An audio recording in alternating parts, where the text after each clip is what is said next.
Yes, guys, boys. What's good? We're back. Back in the game. Yeah, guys, thank you so much for joining us. This one's a little bit different for us because we've been talking, haven't we, for quite a long time about setting this podcast up and doing an episode together. And was like, we're doing it on yours, we're doing it on ours. And then we started to talk about doing a topic, which I thought was really interesting. And it's something that we don't normally do. Mm-hmm. But yeah, we went back and forth for you guys, and we had this idea of doing creative versus creator. Obviously, we're all podcasting, trying to do our bit outside of design. So yeah, super excited to have you both on and to get stuck into that today. Yeah, big up. First up, though, I love the settings. Talk to us about that. Where are you exactly? All right, so it's a virtual background. Is it actually? Yeah. No, we do get asked that a lot, and we have to be asked to prove it. So we walk into the background, we don't disappear. But it is real. Can you give us? Can you prove it? No, go on the couch. The couch. Go and. And fall through the couch. Love it. It's sick. Wow. I mean, it does look like really a background, cool. Doesn't it? It looks like a setting. It's so clean. Is that your studio? Yeah. So it's, I suppose, kind of it represents, without sounding wanky, kind of our aesthetic. So it's black and white and a little hint of color here and there. But yeah, branding. All of our design's very much about kind of like clarity and simplicity as well. And that's kind of how we wanted the space to be. So when we actually first moved in, we just had this area. So we have like a meeting area over here where we do some video stuff. We do actually our YouTube from here. So you probably recognize this from some of the videos. And then back there is where all the designers work. So we got all the desks and stuff back there. Oh, nice. How big is the team? We are, how big are we now? 6. Yeah. Nice. 6 people at the moment. Yeah. Oh, I love it. Nice. And that is great. That's the little dream, isn't it, Michael, to be having a little space like that and being able to podcast next to each other. Yeah, I know it's difficult, isn't it? Being, how many hours are we apart? 5-6 hours. Always trying to align, like, as you can see, our aesthetic isn't as beautiful. We're getting there, though. I've got some nappy wipes behind me. I didn't realize we were going to go widescreen. Do you know what I mean? So I thought I was chopping a lot of this stuff out, but one day, boys. Working. Honestly, thank you so much for this. For giving us your time today. And one thing we wanted to jump straight into is you've been getting about, haven't you? So D&AD very recently, and obviously Paul on the 20 designers inspiring us in 2025. That's a big one. How has everything been? Yeah, I mean, as you mentioned, the D&AD thing was quite huge for us as well. I mean, that's why we started also creating, videos and content to reach a bigger audience. And I mean, then ending up on a stage at the D&AD was definitely a big moment for us. Yeah, it was definitely quite a pinching moment. I mean, ever since as I can remember, even at school, D&AD was a thing. And to be asked to go over there and also to be brought into that through somebody like Lisa Smith as well from JKR, and just having made all these connections along the way, actually through doing stuff like this, was quite an honor. And actually to be there was really surreal. But you kind of, you have that imposter syndrome moment many, many times, even when you're on stage and you can't see a thing because the lights are shining in your eyes. But you're kind of like, all right, okay, we're mic'd up, we're doing this. But yeah, it was great, and it was also great to be on stage with Jan, who's like one of my best mates and also co-founder as well. And after doing stuff like this for so long, like you probably guys get to know that as well. You kind of know each other a different way as well, and you can, you know when one person's going to say something and how they're going to react, and you can bounce off each other, and it gives you kind of that double confidence as well to go out and do stuff when you go as a duo. So that was also really cool. Yeah, nice. Right. Yeah, great. Congratulations. That's sick. And again, like for me and Michael, when we were students, we were running around New Blood stages and, and everything, any D&AD event that went on, we was trying to get ourselves to. So to be on the other side of it must be really surreal. Do you know what I mean? And again, one day, hopefully, do you know what I'm saying? Before we dive in any deeper into that, we always try and take things back to the beginning in it and understand what the catalyst is for where you got to today. So, what was your childhood like? Was you both creative? Did you both, were your parents designers? Maybe, how did you get into this? I can tell you a little bit. Should I start? Yeah, sure. It's nice because I didn't mention the 20 list thingy that you talked about. Because I need to end up there, right? Yeah. Somehow. Yeah, so like you want to know like where we were born, like from the beginning. Yeah. Just a quick snippet to where you got to, uni, things like that. As a kid, did you like drawing? What then creative catalysts? Yeah, I mean, so I'm British, as you know. I now live in Hamburg, in Germany, but we'll get to that as well. As a kid, I was like obsessed with drawing. So I didn't really read so much. I was actually grew up. I found out later that I had dyslexia, so I found it really hard to concentrate on reading. Although I loved stories and loved being immersed in worlds, and I found my kind of solace in drawing. So from a very young age, that was the thing that I loved to do, and I used to make comics and just explore all these different worlds, and also make magazines and stuff like that as I got a little bit older. Mm. And I always knew that I wanted to do something in the world of art. And luckily, my mum was like really encouraged me to do that. She was just like, "You go do you, and I'll support you." I mean, there was a bit of pressure from my dad's side, more so because they didn't really understand the art world. But because my parents split when I was much younger, so I was able to kind of like, my mum was the one who really kind of pushed things forward and gave me that space. So when I went to school, I went to a school which was like really specializing in art. So I kind of, all the stuff that I did really well in was art, design, communication.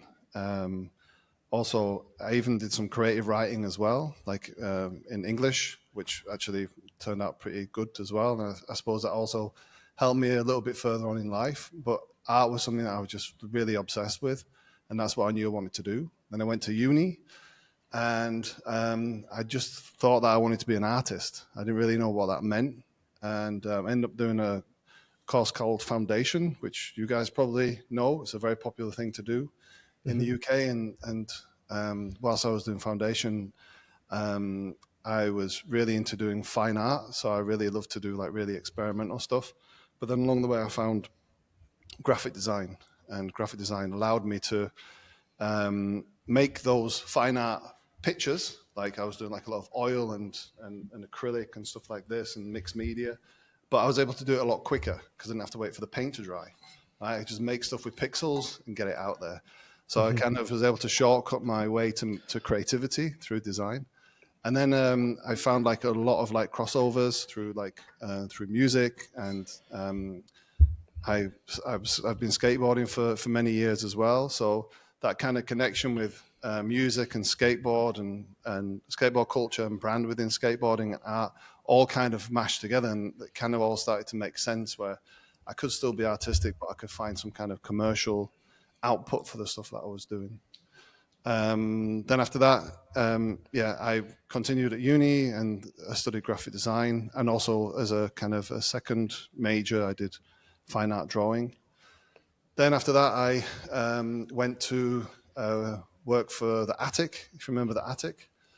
So I worked there for a while. Then after that, I set up my own design studio for the first time, which was crazy. It was basically just a collective of idiots who were all into stuff, and we just tried to do things. I was not part of this. No, this was because I was a DJ as well, so I was putting like some of the biggest some of the biggest hip hop nights on in the north of England back then, and I was bringing like DJs and musicians and writers and artists and poets together and stuff, and through my connection with the club scene, I was doing like a lot of posters and artwork and flyers and stuff like this, and that led on to other stuff. So I was able to sustain like a little studio for a while.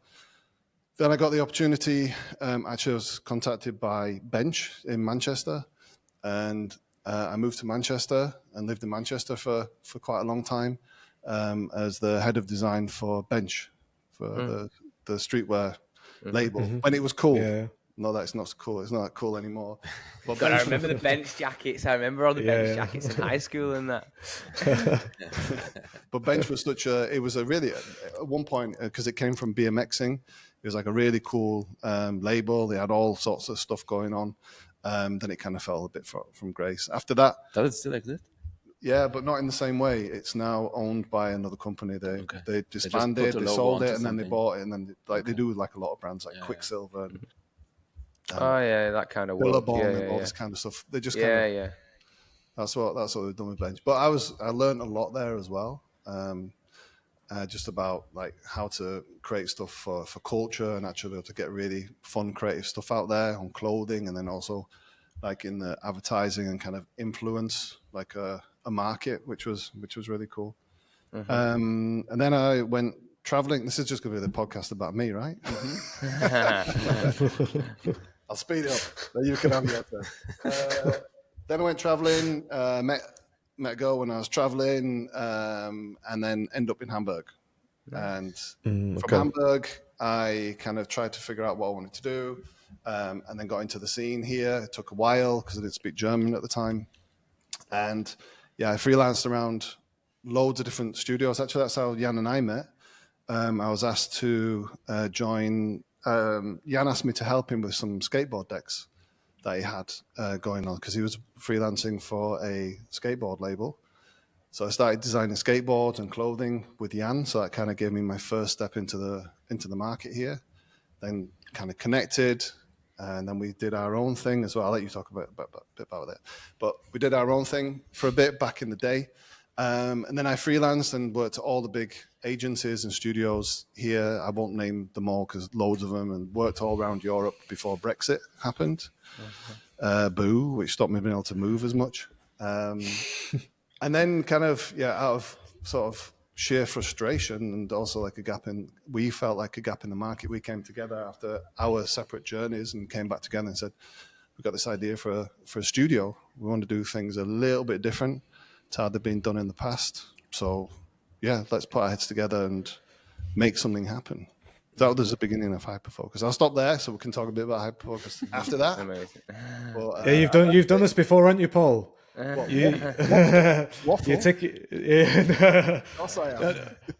not all the waffle. Do you know what I mean? Just you're ticking some of the boxes there. But hold right there. Let's get into Jan, and then we'll get into Hyperfocus. Yeah. I have a very stereotypical journey for sure. All right.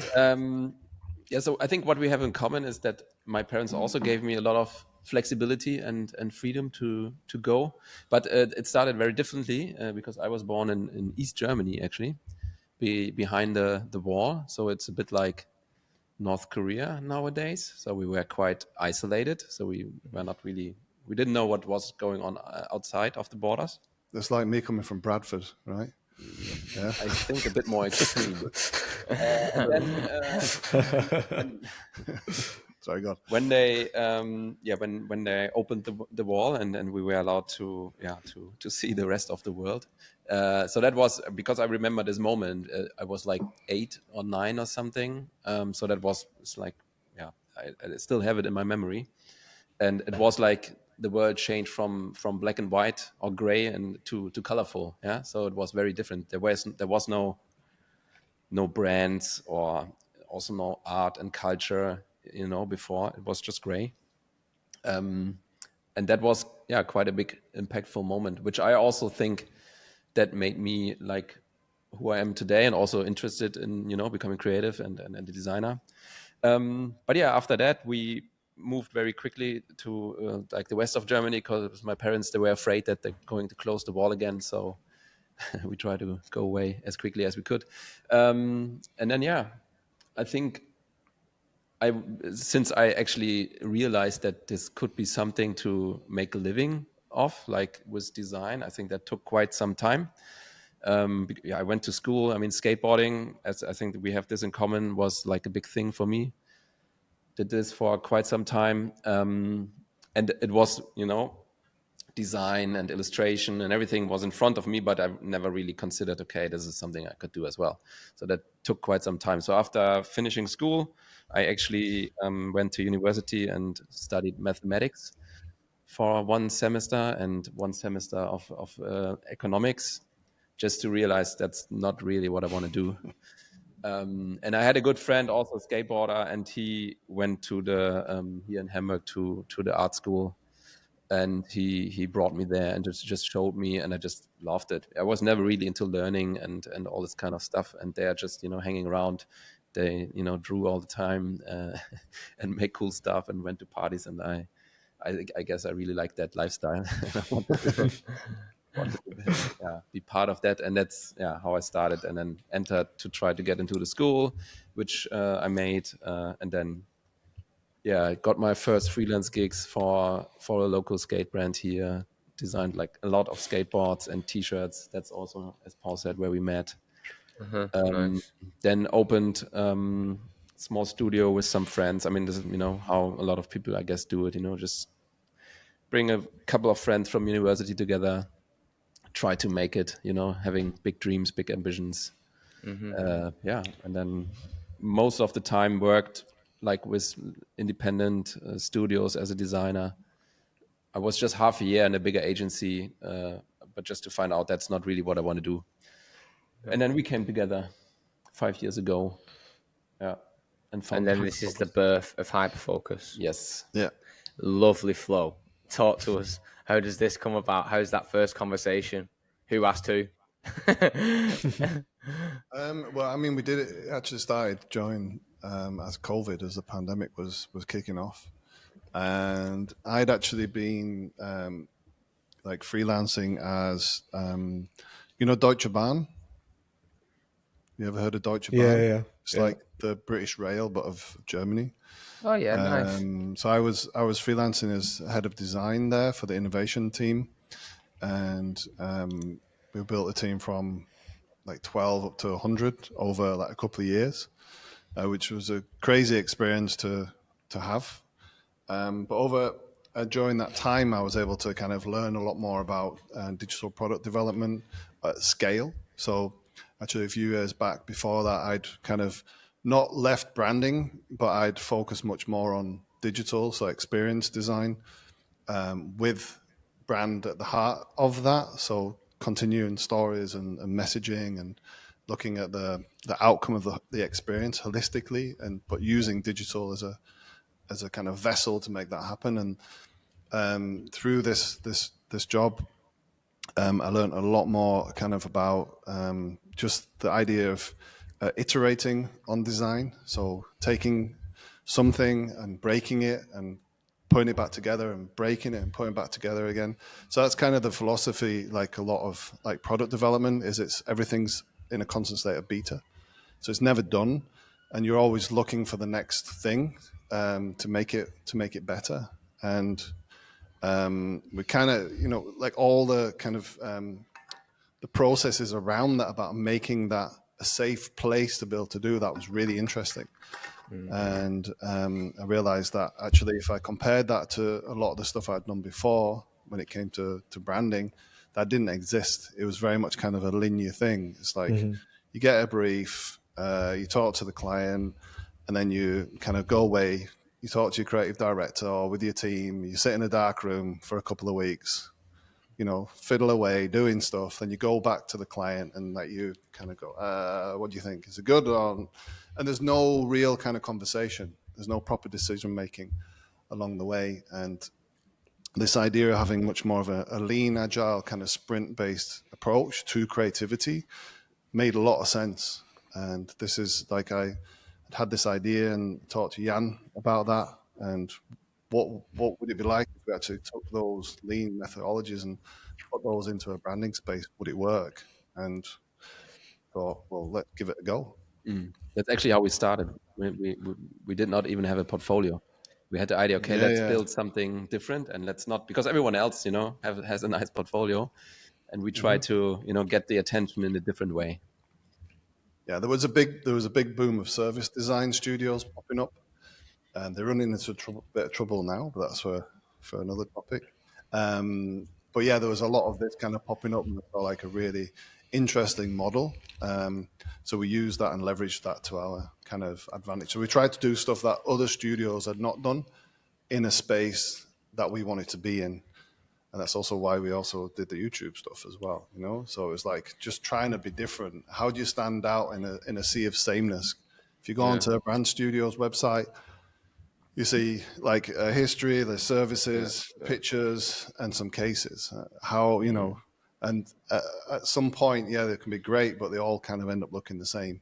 And that's where we want to differentiate ourselves. Yeah, I love this idea of design that's in constant. I always say beta, which I think is the American version, but beta. I love that because, like you were saying then, Paul, you can work through. Or previously, my mine would be, you create this set of guidelines and it's like close that book, like that's the end of that, it's done. But this idea that things are just constantly in movement and constantly upgrading, thinking about like an iPhone. Like if Apple can't get the iPhone right first time and you're constantly having to create new features all the time and constantly having to update your software, then so should a brand to match with the pace that everything's going. So it's a really, really interesting take. So on that note, like normally we pull up and spend a lot of time talking about the work. Obviously, we're going to get into that. So if you could pull up Day, it'd be great to talk through that project. And then we'll jump into our topic after that. Yep. All right. So we share. Yeah, while you're doing that, I'll just run my mouth a bit. I love that approach. It feels like gaming in a weird way. Do you know what I mean? When the game's live in action, you get your updates. Do you know what I mean? It's not finished. You know what I mean? That game gets released, say it's Grand Theft Auto. There's more of the map being created. There's more of, you know what I'm saying? Yeah. I love that take on like, because not that it can be deemed as like a negative take on it as such, but that never finished thing can be quite tedious, And I think a lot of my career, like I've seen a lot of my work has been like fucking shredded paper room floor kind of work. Do you know what I mean? When you have them crazy ideas and whatever, and they don't really go anywhere. And there is something really satisfying about seeing that world come to an end sometimes, and come to having a bit of like feeling content with it in a way. But there's always something in there. So creating a system where it can get better and can constantly, do you know what I mean, go back into and be updated and stuff, I think is a really interesting way of looking at things. The guideline, again, it's like, it feels so tight and quite rigid, and I think when a guideline is created, it's good to then break it, still, you know what I mean, when you put the guardrails up. I think there's this common misconception that creativity has to equal chaos. And if you do like open up a room like as a creative to a space where you can do anything that you want, you end up doing things that end up on the floor, right? Is what you said. And for a better word, you need to be hyper focused on where you want to go. And making better, quicker decisions allows you to be able to get there. I often use the analogy of if you step in front of a canvas and you're given a toolbox full of paints, or you step in front of a canvas and you're given a selection of paints and one or two brushes. If you have a limited palette, you're probably going to get to the point a lot quicker than having every single option that there is. And if you think about that with the design process, it doesn't like eliminate creativity. It allows you just to kind of move in the right direction and hopefully get there quicker. Yeah, nice. Hyper focused. Got it. Yeah, I love that. That's a little tip for you. Try and get your name into the vocabulary of everything that you say. It's great. Yeah, I like that. Yeah, and that fits also really well to this project, because with everything we do, we try to find like one very distinctive element, but that also really, really reflects the essence of the organization, the product, whatever we are working for. and then go all on this one, on this one element. I think with Day, that's why it's one of our favorite cases that worked really well. You know, you have the name, you have the design concept, the language, everything, you know, fits to this one core idea. And we think we're a big believer that like the idea of the brand or the story of the brand lives inside of the brand. And I think far too often projects try to put stories on top of brand. I don't think that works. You know, somewhere deep inside of it, the true essence of it exists, and you just have to find it and bring it out. And I think Day's a really good example of that. So in this case, they say that they don't have a 5-year business plan. They take every day as it comes. So day by day, they try and do the best that they can. And I really like that simple kind of thought. So we took that principle and thought about the cycle of the day and what happens during the day. And we used color or gradient in this case to kind of present that. So from day to night, the gradients will color. And within that space, that's where great things can happen and great things can change. And we reference the idea of Shibuya, which is like the art of things that are beautiful for the sake of being beautiful. So yeah, we have a strategy, but I think we should also not forget that as designers, not everything has to be layered in like a reason for everything. We can, as I think we'll get into that as well, I think as creators, we need to become more contentful or kind of happy with saying that we're tastemakers as well, because we spend our whole lives looking at the world and trying to figure out what's around us.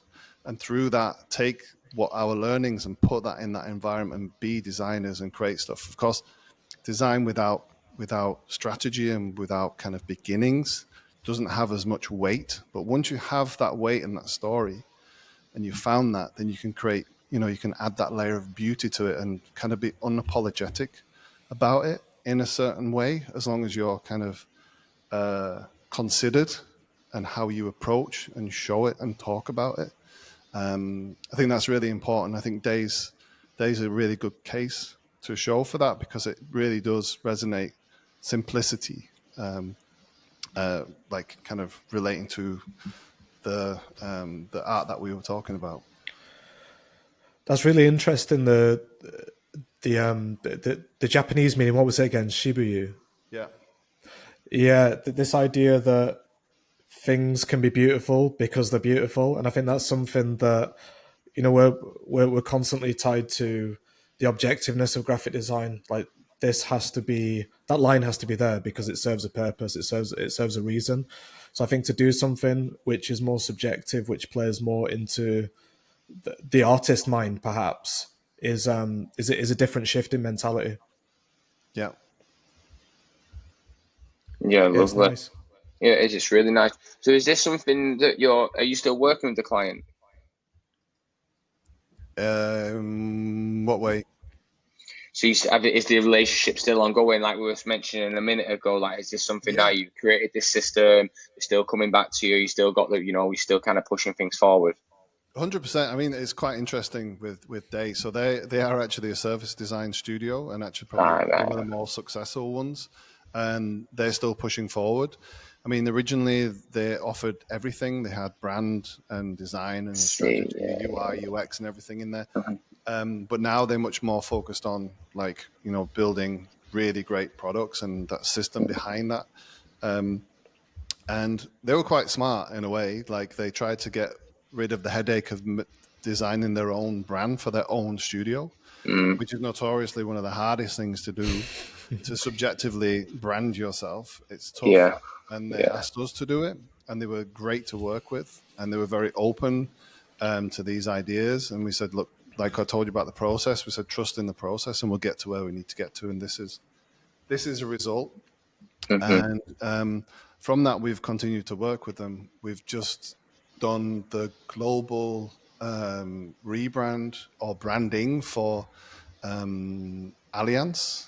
So with them, there's going to be a new customer-facing brand called Alice or Alice, which is coming out quite soon, and then maybe in the next couple of months, right? Nice.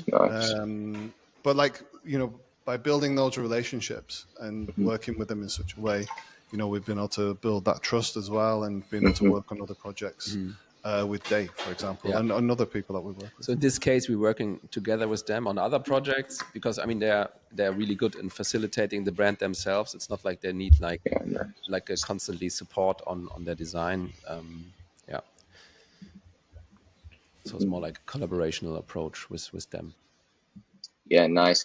They are a killer in it. Even like I remember like old, when you're when you first started as like juniors and stuff, and you're trying to brand yourself, and you overcomplicate things. You do this, you do that. I'm constantly saying to Michael, we should swap.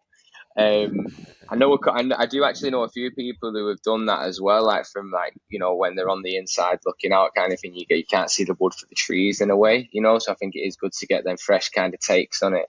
Because like with that take as well, I think something simple like Day as well, the work should be the thing that shines, right?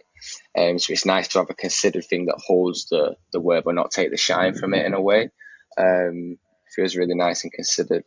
So moving into the creative v creative, creator vs creator.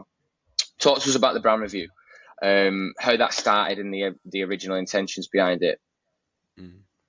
I mean, it's similar to what we just talked about, that creatives don't see the woods before all the trees. They just have to think about like they're all named like with their names. It's not very creative to open a company and call it Stein and Whatmore, for example. It's the same with creating content and marketing for themselves, right? Because that's what they do for their clients. They're like everyone probably tells their clients, you should have a blog and you should, tell stories and have a podcast and do an Instagram channel. But they're also very often very bad themselves doing this, right? So a lot of creative studios, agencies are not really visible, and the only thing they do is their portfolio and their work, but they're failing to constantly be out there and show what they do and talk about what they do and how they do it. So that's actually something we said right from the beginning. We want to change that. We want to create content, be visible, build an audience, and see where we get with that approach. I think I also came in touch with it because maybe 5 years ago, YouTube was a very different place as well. And maybe viewing habits, especially for me, were different because I wanted to watch English stuff and I couldn't really do it. It's changed a lot.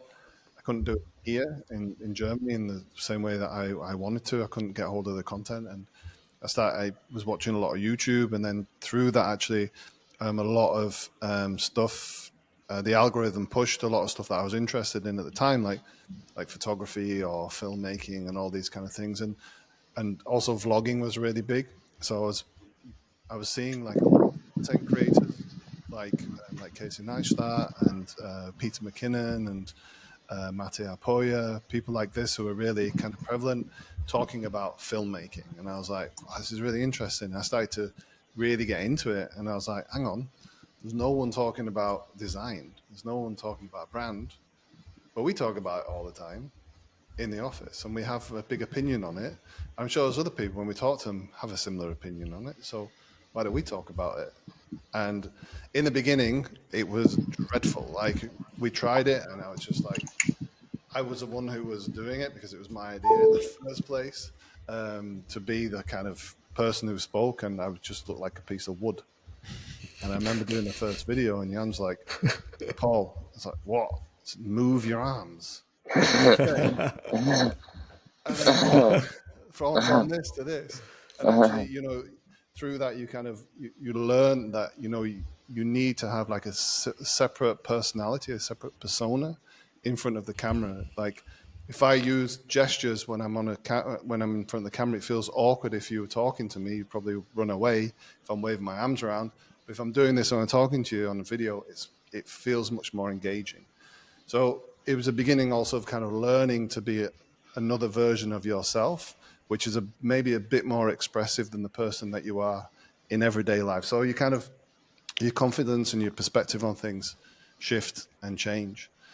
And that also, you know, kept us moving forward with like our own self kind of development with the videos and learning about our own ideas. Because when you're editing yourself, as you'll know, you hear yourself say things that sometimes sound quite smart and you thought they sounded quite stupid, right? And the more you say them, you're like, okay, maybe I could use that in other situations and other scenarios. You know, so you learn a lot about yourself through doing these things.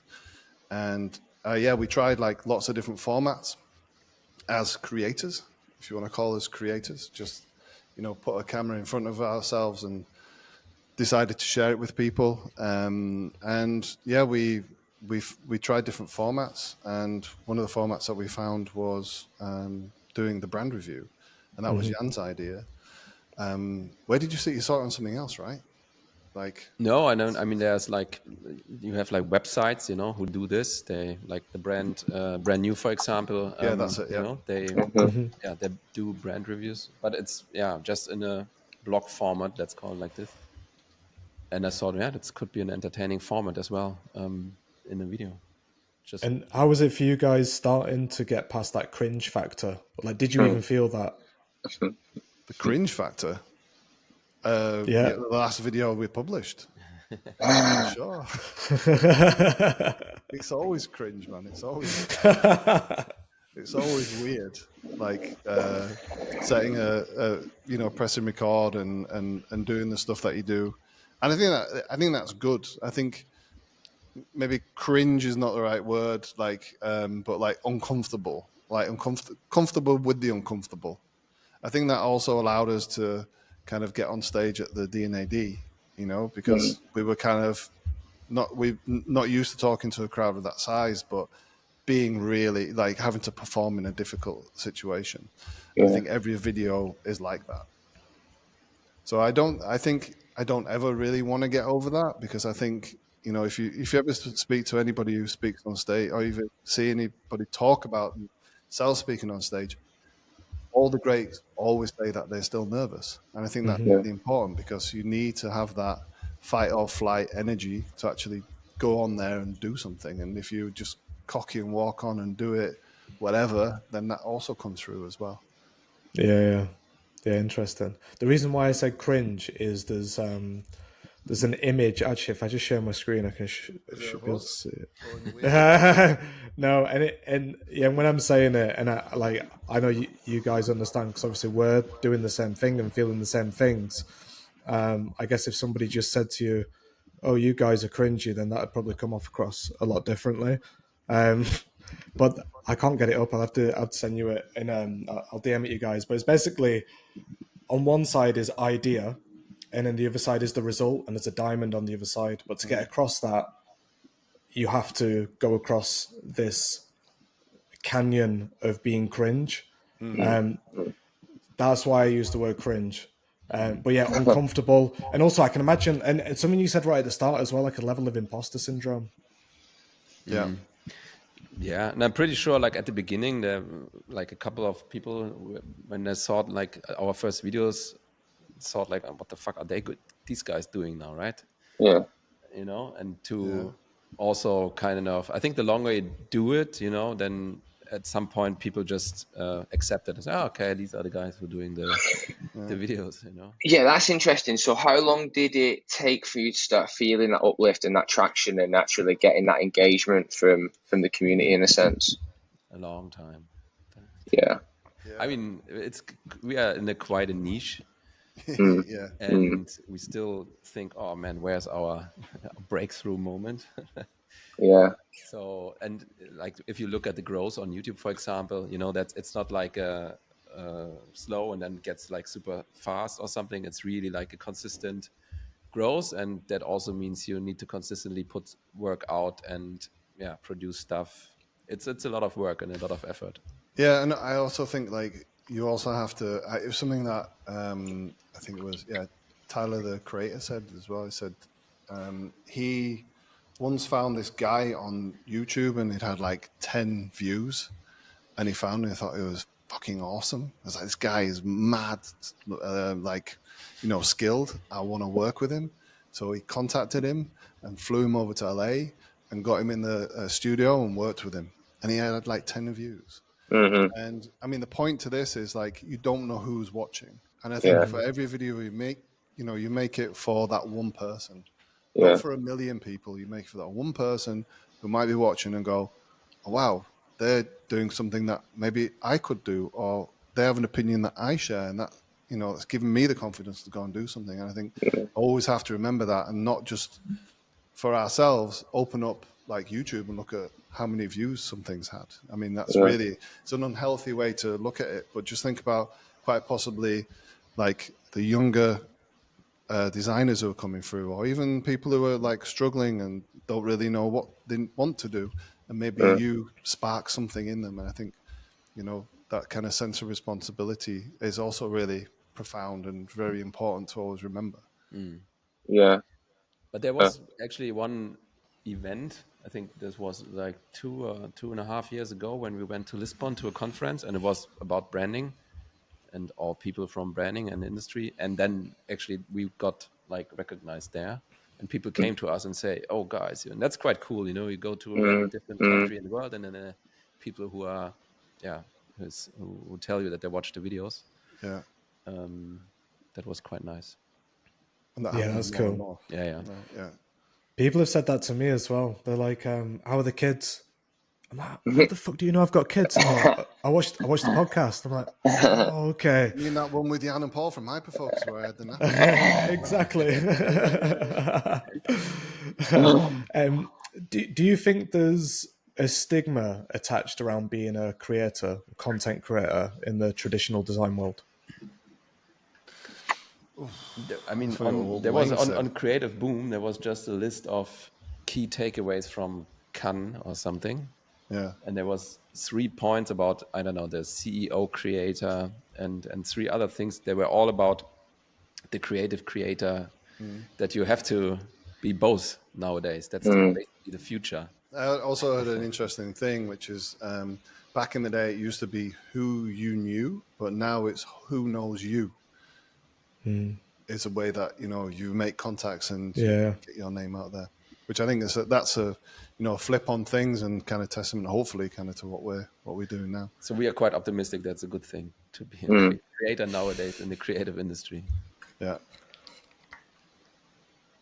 Nice. I've seen a lot of people recently doing it, a lot of illustrators and stuff as well, like really capturing the process and using that for the content. And especially the world that we're living in now, a very fast-paced TikTok world and things. It's interesting to see how people are capitalizing on that. And again, showcasing, like you just said then about Tyler Creator and someone finding a 10 like video, whatever it is, and like seeing the talent through the, what would you even say? Just seeing the purity through it, not just like the add-ons for the build-up, say, you know what I mean? And that can happen in a world of TikTok, right? Capturing, say you do an illustration for a band, people do or are interested in seeing the inner workings of that. And I think how it gets to the point where, the work needs to be done at the same time as the content needs to be created. It's almost like, what comes first, the egg or the chicken? Do you know what I mean? It's like, are you thinking about the content as you're creating, or are you creating to then get the content? Do you know what I mean? And then balancing out the two. Because obviously, the work is what pays us, right? And I guess the content flows in from that, and hopefully can, bring in some form of, some form of financial gain, I guess, if that's the game. But I think balancing them two things, what comes first for you both, and how do you find that balance?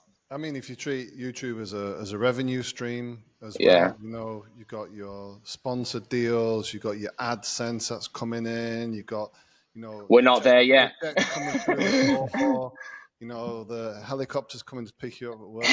No, we make it all through YouTube. We're a long way from that. Yeah, no, we never made it to monetize it. So we always saw like, okay, this is our marketing for our studio and for us as the guys who run the studio. Yeah, and then you just balance that out naturally with the work itself, and then find time to prioritize that over that. So, with that said, how do you find that does it attract new clients for you, and if you gain new clients from putting out the content? Yes. Yeah.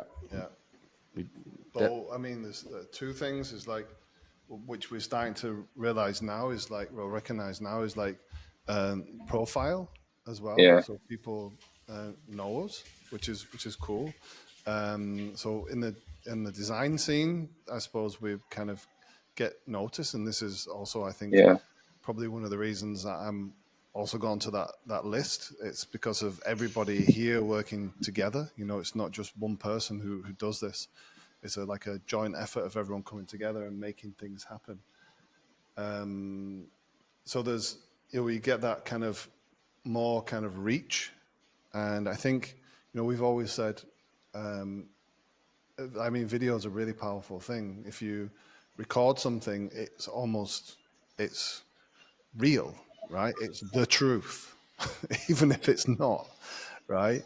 And that's kind of just video, and YouTube is such a powerful format because it sticks around, and it's given us like credibility as experts as well. Because when you talk about brands like Nike or Amazon or Walmart, or you're talking with other creators or other people in the industry, it's like a game. You're kind of leveling up a bit, right, each time, and you're always talking on the same level of all of these people, and it gives you that kind of I suppose foundations for how you show up. I mean, we spoke with a girl from America earlier this week, and the first thing she said to us when she popped into the call was, "I feel like I already know you because I've spent time watching your videos." Right? So that's the power. That's what brand does, right? A brand is what it says about you when you're not in the room, right? And that's what we're doing by creating this content. We're creating this kind of idea around us, which is our brand, and it's there for people to be a part of. So there's that side of things, and then when it comes to work, it kind of works in the same way. So if people want to find out about us, then they can go to the channel and find out, okay, these guys must know what they're talking about. So let's have a chat. And we try to create the work that also backs up, like that we are not just having an opinion. We also, we know what we're talking about. Yeah, I think that's a really important balance, because I think usually it's one or the other, right? It's, I'm a content creator, I've got no real experience in branding or worked at any of these agencies or set up my own business, blah blah blah, or it's, I'm a brand designer, like I don't fuck with any of that content creation stuff because like that's distracting me from doing the work, and also my peers are gonna mock me and blah blah blah blah. And I think trying to find this harmony in the middle is the sweet spot, right? I think something as well that you mentioned before is a face is super important as part of a brand. I think as the creative industry is changing massively, obviously with AI, how do you think that's going to affect things going forward? Do you think it means we're going to have to rely more on video content, more on showing our faces?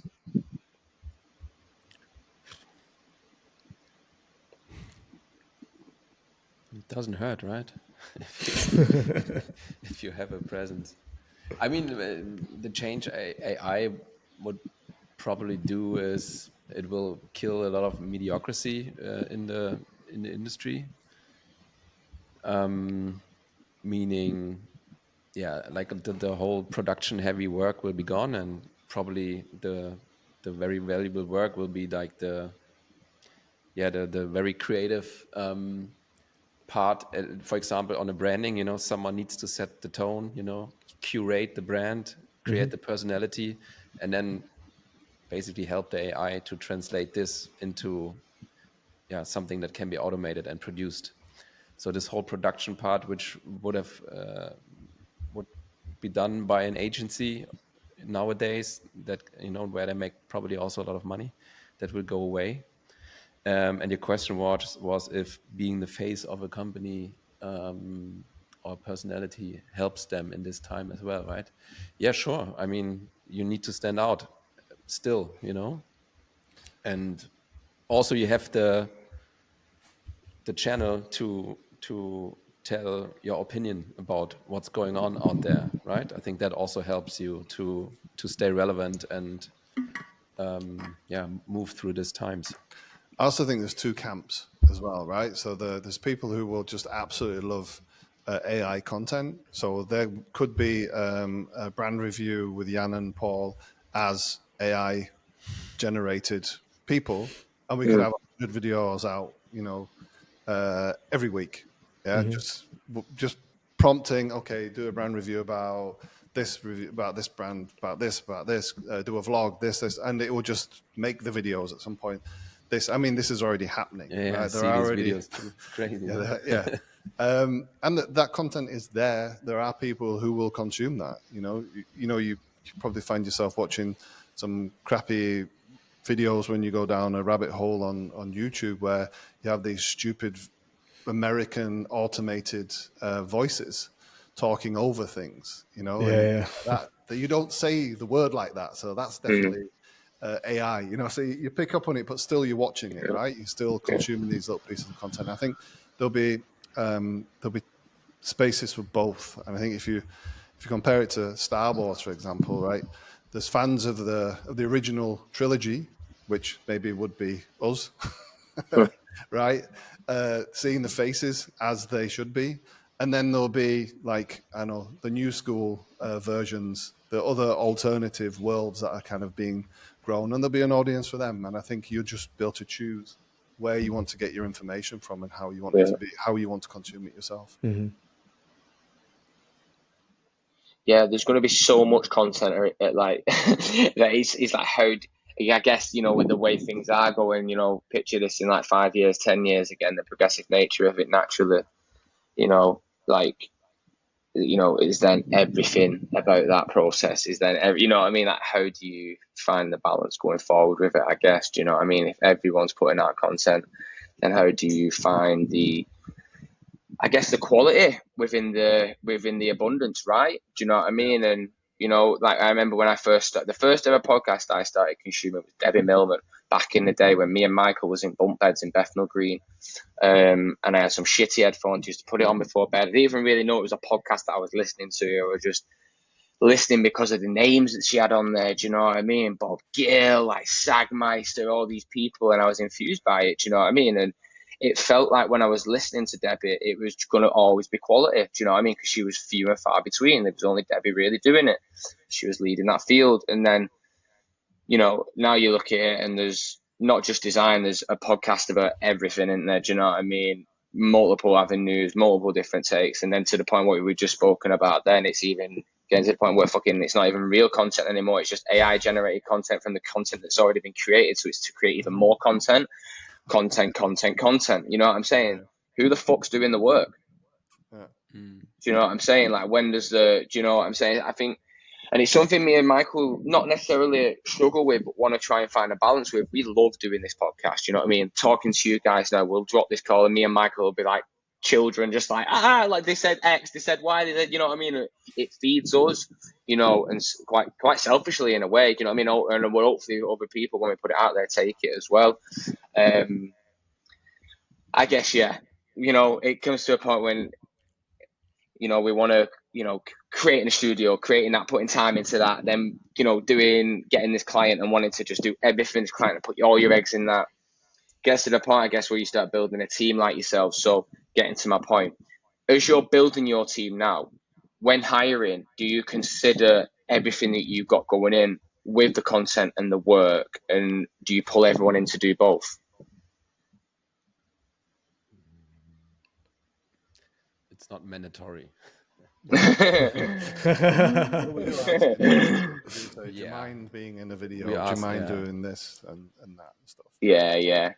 And I mean, if you've seen some of the videos, we have another Brit working here as well called Alex, and he's been popping up as well. And it's and other people who've worked here as well. Like we did one on BVB, the football club.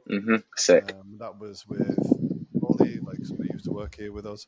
I wasn't even in the video, and I think, it's not just about. We don't just want it to be about us. It's about all of us coming together. So you'll see, even in the vlogs and stuff that we do, where we show the studio tour and stuff like this. Yeah.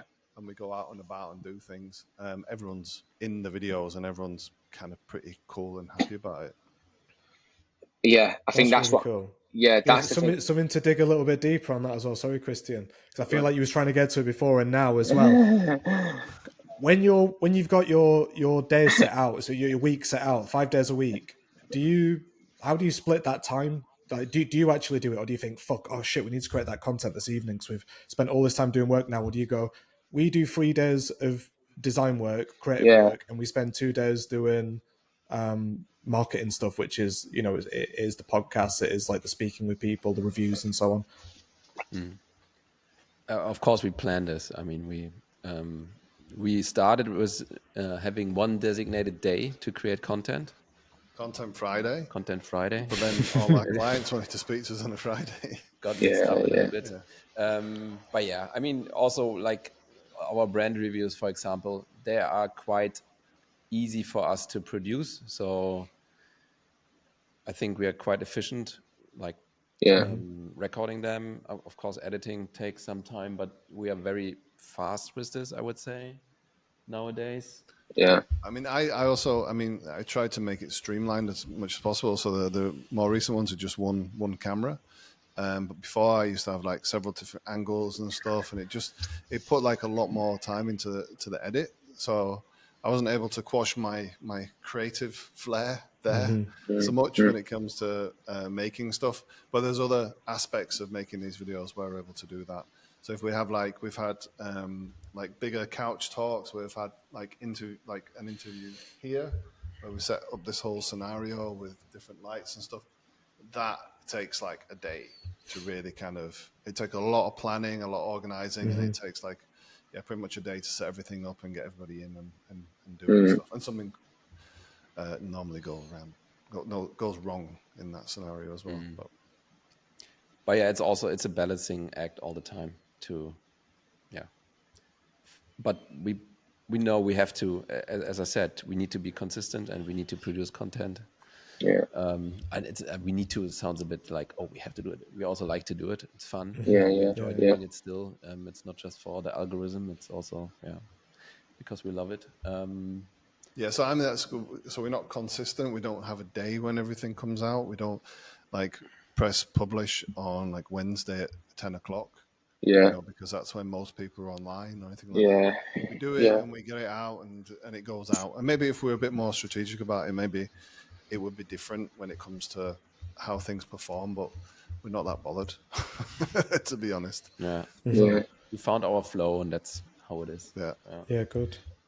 I guess that's how it's got to be, right? Do you know what I mean? It gets heavy in work 1 week on the client side. You've got to do the work right, and then you know when that job's. It's nice to have that balance, and it's a very different job description. It's a very different job role, like what you said then. Like, do you know what I mean? People are naturally in them videos that you create in the context in the studio. People are going to be wandering around and stuff. So I guess there is some, going forward, like there is a different kind of. Maybe a job description. I don't know. Does the job description itself change going forward? Is it a different thing? I think it's exciting. I think it's constantly like that for Michael. It's constantly trying to work out that balance. We love doing these, and regardless if our videos get, like you said before, like 1 view to 100 views to 1 million views one day, maybe. As long as that one person takes something from that, and you get that one message where you're like.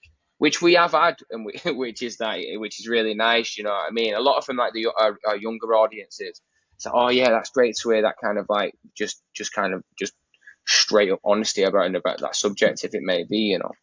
I think it's exciting. I just think it's it's working out the balance and the niches within to not get overloaded by the consumption of content. Do you know what I mean? Because everyone's going to get fatigued by it. I try to tailor. Try and tailor my algorithms to what I want to see in it. Do you know what I mean? So I have like a design account, a personal account, say, where I watch loads of martial arts, and it's just martial arts. But even me, I'll find myself going through a design world, and it's like bit after bit after bit after bit, and then before you know it, I'm like questioning the content I'm creating, you know, and it's like it feels like it's just a circle I'm caught in it almost, you know, looking for the inspiration, but trying to be inspiring and trying to be inspired is a balancing act in itself. Yeah, I think you want to show up as the best, don't you? And I think that when I say the best, like in the best way that you can show up. So when we're sat here, like in our homes, and we're like, you know, it'd be nice if we're set up in the studio, because like what like, visual value are we adding? I feel like we can most hopefully add the verbal content from the conversations that we have with guys like you. Maybe, definitely on your side, not so much ours, but we're figuring that bit out. But then it's like you just said before as well, Paul, like some of the stuff that you guys have shot is really beautiful. You can see that it's quite well polished, like the microphones you're using, the cameras that you're using. It's like, just how do you fight that balance? And when we're always looking for perfection, in a conversation I had with ChatGPT, it told me I should start accepting 70% to get stuff out rather than always going for 110, which was really interesting for me, because it means that, and I know the same for Christian, can imagine for you guys as well, is we didn't put stuff out for such a long time because we were looking for 100%. Good is better than great. Yeah. We're waiting forever for great. Yeah, and you have to let other people have that opinion, you know, and you have to grow. And if everything is 100% and amazing, where do you have any kind of wiggle room to get better? Yeah. You know, what we do, it's, you know, we have our pants down. We have our pants around our ankles right now, you know, and we have to be, we have to be happy with that. We have to accept that, you know, just get it out and just, well, not literally get it out. But yeah, just get it out into the world. Yeah, for sure. To pull this back, fucking hell, that was a bad one as well. Oh god, everything's in constant beta. Well, definitely not after this. Everything's in constant beta. That's what we've got to remember with these videos as well. Exactly. But yeah, guys, we don't want to steal too much more of your time because it's my lunchtime. I think Christian's got to start work soon. It looks like he's got one more question. Go on. Yeah, before we do, I wanted to come back to that, Paul. I wanted to finish, and we've got two like kind of little bits to finish on. Do you know what I mean? But Paul specifically, 20 designers inspiring us in 2025, bro. Talk to me. How you feeling? It's surreal. It's not real. Sick, bro. It's sick. It's sick. 2 up from me is Jessica Walsh. Yeah, it's a fucking mad thing, bro. You know what I'm saying? We'll take it, bro. Flowers, love it. I mean, I felt really high and then I felt really sad. Yeah. It's like, I don't know, as creators, we're just kind of, our lives are waves, right, of emotion. And that's kind of how we need to be to put our best work out there, I think. And yeah, I felt, I know, sad because it was like, what? Is it real? And it's that imposter syndrome thing. And then you feel happy again. It's a very crazy, very crazy place because, as I say, you feel undeserving because it's not just you. It takes more than one person to make something like that happen, and it's testament to Jan, to Alex, to Jermaine, to Elena, to all the people that I surround myself with every day that has got me, you know, or got that name, and that name is representative of all these people doing great stuff together. Love it. It's a mad thing. Let's put it Love it. Congrats, bro. That's sick. And if you was to, well, I mean, you know, we're still in the process of, you know, whatever, but if you was to start things again today, what would be, I don't know, would you do things differently? Do you know what I mean? Would you have more of a creator-led brand head on? What would you tell yourself now, knowing what you know now, essentially?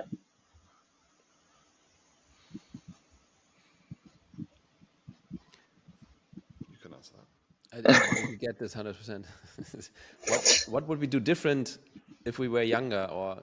No, if you were to be able to tell yourself now, setting up again, you know, fresh. Yeah, what would you tell yourself with the learnings at hand, you know, and the developments of, you know, the world around us, you know? I'd say invest in outbound. We talked a lot about that, right? That could be one thing.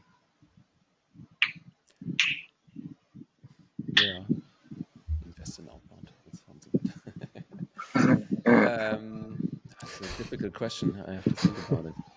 What to do different? Not much, to be honest. Yeah, I don't know. It's It's been one hell of a ride, man. It still is.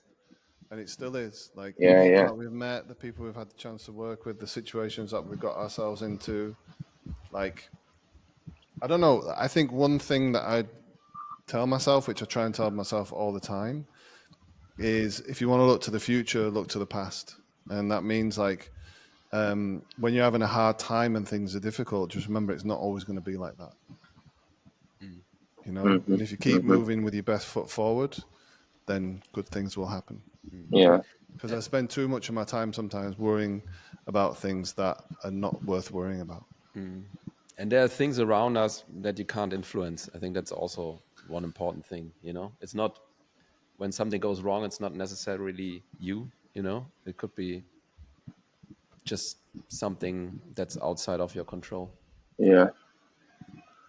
Yeah.